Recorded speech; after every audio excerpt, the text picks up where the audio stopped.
Oke, halo semuanya, selamat datang. Di dunia data science, kita ini kan setiap hari berhadapan sama yang namanya ketidakpastian. Pelanggan bakal beli produk kita atau enggak? Kalau beli, berapa banyak? Nah, hari ini kita akan belajar cara mengukur ketidakpastian itu dengan mengubahnya jadi angka. Kita akan mulai dari salah satu fondasi paling dasar dalam statistika, variabel acak diskrit. Coba deh bayangin, kita lagi lempar koin. Hasilnya kan kalau nggak angka ya gampang, betul? Kita nggak bisa tebak 100%. Nah, disinilah serunya statistika dimulai. Kita bakal belajar gimana caranya mengubah hasil yang kualitatif, kayak angka atau gambar ini, menjadi angka-angka yang bisa kita hitung dan analisis. Ini dia peta perjalanan kita untuk hari ini. Kita mulai dari konsep paling dasar, yaitu apa sih variabel acak itu? Terus kita lanjut bedain jenis-jenisnya, belajar cara menghitung nilai harapan, dan terakhir kita bakal intip beberapa distribusi probabilitas yang paling sering dipakai di dunia data science. Oke, kita masuk ke bagian pertama. Langkah paling awal dalam statistika itu adalah membangun sebuah jembatan. Jembatan ini menghubungkan kejadian acak di dunia nyata, kayak lempar koin tadi, ke dalam bahasa matematika yang bisa kita proses. Nah, jembatan inilah yang kita sebut sebagai variabel acak. Jadi, apa itu variabel acak? Gampangnya gini, variabel acak itu adalah sebuah variabel yang isinya angka, dan angka itu munculnya tergantung dari hasil sebuah kejadian yang acak. Ini konsep yang jadi fondasi untuk semua yang akan kita bahas setelah ini, jadi penting banget buat dipahami. Dan ini dia langkah kuncinya. Kita mengubah sesuatu yang deskriptif, yaitu gambar atau angka, menjadi angka yang kuantitatif. Misalnya, kita sepakat nih, kalau keluar gambar, kita kasih nilai 1, dan kalau angka, kita kasih nilai 0. Cuma dengan begini aja, kita udah membuka pintu ke dunia analisis matematis. Sekarang kita bisa hitung rata-ratanya, probabilitasnya, dan masih banyak lagi. Oke, sedikit soal notasi biar kita semua satu frekuensi. Gampangnya, ingat aja, huruf besar kayak X itu nunjukin konsepnya. Misalnya, X adalah banyaknya gambar yang muncul. Nah, kalau huruf kecil kayak X itu nunjukin nilai pastinya. Yang dicontoh ini bisa jadi 0, 1, 2, atau 3. Oke, sekarang kita udah tahu apa itu variabel acak. Langkah berikutnya adalah membedakan jenisnya. Secara umum, ada dua tipe utama, dan memahami bedanya ini penting banget, karena nanti akan menentukan alat analisis statistik mana yang paling pas untuk kita gunakan. Jadi, kata kuncinya begini, variabel diskrit itu bisa dihitung. Kayak jumlah orang, kita bisa hitung 1, 2, 3, dan seterusnya. Nggak mungkin kan ada 1,5 orang? Sebaliknya, variabel kontinu itu diukur. Contohnya tinggi badan. Bisa aja 170 cm, bisa 170,1 cm, atau bahkan 170,11 cm. Selalu ada kemungkinan nilai lain di antara dua pengukuran. Nah, visual ini ngerangkum perbedaannya dengan pas banget. Di sebelah kiri kita menghitung jumlah orang. Di sebelah kanan kita mengukur suhu. Ingat aja kata kuncinya, bisa dihitung atau harus diukur. Itu pembedanya. Oke, kita udah bisa kasih angka ke kejadian acak dan juga udah bisa bedain jenisnya. Sekarang, yuk kita definisikan aturan main dari variabel-variabel ini. Nah, aturan main inilah yang kita sebut sebagai distribusi probabilitas. Intinya, distribusi probabilitas itu kayak sebuah kamus lengkap.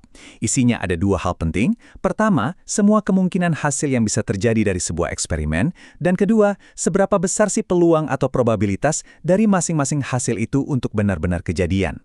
Dan ada dua aturan suci yang harus dipatuhi setiap distribusi probabilitas. Pertama, nilai probabilitas itu harus antara 0 dan 1. Gak ada yang namanya probabilitas negatif atau lebih dari 1. Kedua, kalau kita jumlahkan semua probabilitas dari semua kemungkinan hasil yang ada, totalnya harus pas sama dengan 1. Ya, logis kan? Sesuatu pasti akan terjadi.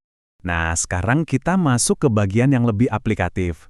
Dengan adanya distribusi probabilitas, kita nggak cuma tahu apa aja yang mungkin terjadi.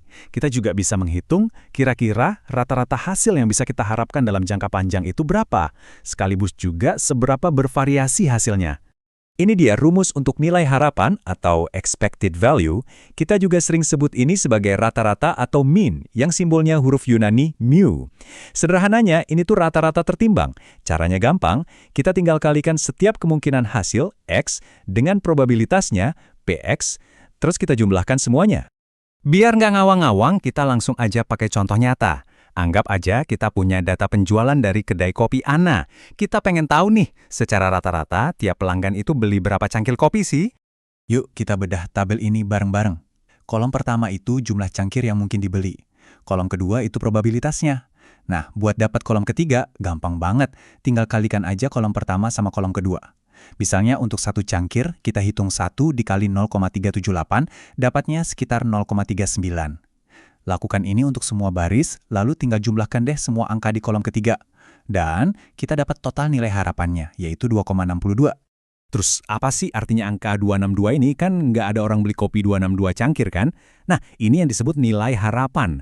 Artinya dalam jangka panjang, Ana bisa pakai angka ini buat prediksi. Kalau besok ada 100 pengunjung, dia bisa berekspektasi menjual sekitar 100 dikali 262, yaitu 262 cangkir. Ini bukan lagi nebak-nebak, tapi proyeksi berdasarkan data. Berguna banget buat atur stok kan? Nah, tapi tahu rata-rata aja tuh nggak cukup loh. Bayangin ada 2 kedai kopi, sama-sama rata-rata jualannya 2,62 cangkir per pelanggan. Tapi di kedai pertama, semua orang belinya antara 2 atau 3 cangkir. Di kedai kedua, setengah pelanggan beli 1 cangkir, setengahnya lagi beli 5 cangkir. Rata-ratanya sama, tapi pola penjualannya beda banget. Itulah gunanya varian. Varian ini ngukur seberapa menyebar data kita dari rata-ratanya. Makin besar variannya, makin susah ditebak penjualannya. Oke, lanjut ya. Sekarang kita bakal kenalan sama salah satu distribusi diskrit yang paling terkenal dan paling berguna. Distribusi ini dibangun dari eksperimen yang super simple, yang hasilnya cuma ada 2 kemungkinan. Percobaan Bernoulli ini adalah blok bangunan paling dasarnya. Contohnya banyak banget.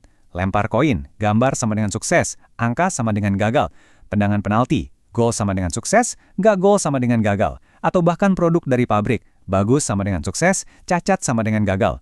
Intinya, hasilnya cuma ada 2. Lalu, gimana kalau kita melakukan percobaan Bernoulli ini berkali-kali? Misalnya kita lempar koin 10 kali. Nah, variabel acak yang menghitung ada berapa banyak sukses dalam serangkaian percobaan ini, itu akan mengikuti distribusi binomial, asalkan 4 syarat yang Anda lihat di sini terpenuhi ya.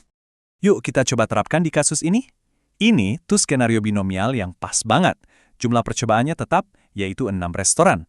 Hasilnya cuma 2, nawarin voucher atau enggak. Dan probabilitas suksesnya konstan, 85%. Nah, untuk menjawab pertanyaan peluang 3 atau lebih, kita perlu pakai rumus binomial buat hitung probabilitas dapat 3, 4, 5, dan 6 restoran yang nawarin voucher, terus kita jumlahkan semua probabilitas itu. Tapi jangan kira cuma Bernoulli dan binomial aja ya senjata kita. Tentu aja ada banyak distribusi diskrit lain yang dirancang khusus untuk skenario-skenario yang berbeda. Coba kita intip sekilas beberapa di antaranya. Masing-masing distribusi ini menjawab pertanyaan yang sedikit berbeda. Misalnya, binomial negatif itu buat jawab pertanyaan butuh berapa kali coba ya biar dapat 5 sukses. Kalau geometris lebih spesifik lagi, butuh berapa kali coba sampai dapat sukses yang pertama. Nah, kalau hipergeometris ini unik. Biasanya dipakai untuk skenario sampling tanpa pengembalian, kayak ambil kartu dari tumpukan, di mana probabilitasnya berubah setiap kali kita ambil. Jadi, hari ini kita udah belajar cara mengubah kejadian acak jadi angka, cara membedakan jenisnya, dan cara memakai distribusi untuk memahami polanya. Nah, pertanyaan terakhir dari saya buat kalian, dengan bekal pengetahuan baru ini, kira-kira fenomena acak apa sih di sekitar kalian yang sekarang jadi kepikiran untuk diukur dan dianalisis?